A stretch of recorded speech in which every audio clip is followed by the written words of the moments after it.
అసలు ఫస్ట్ ఈ సినిమాకి హీరోయిన్ల కింద ఎవరు అనుకున్నారంటే శ్రీదేవి జయప్రద. శ్రీదేవి జయప్రద ఈ కాంబినేషన్లో బడ్జెట్ అనేది చాలా ఎక్కువగా ఉంటుంది.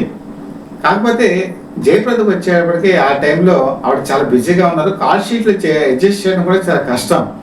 అందుకని చెప్పేసి జయప్రద బదులు ఎవరిని తీసుకుందాం అని చెప్పి ఆలోచించినప్పుడు అప్పుడు కవిత పేరు ముందుకు వచ్చింది. కవిత అంతకు ముందు ఆవిడ తనంటే తన ఏంటో ప్రూవ్ చేసుకుంది. ప్రెసిడెంట్ పేరమ్మ ఆ టైంలో బ్రహ్మాండమైన హిట్. కథలు వచ్చిన కనకదుర్గ, అంతకుముందు అడవిరాముడి సినిమాలో కూడా ఆవిడ నటించారు.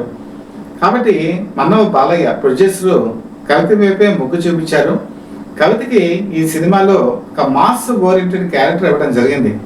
ఇది ఎంత మాస్ అంటే super star Krishna character, Gangula క్యారెక్టర్ని ఏరా ఒరే పెదవా అని చెప్పేసి ఇలాంటి డైలాగ్స్ ఉంటాయి.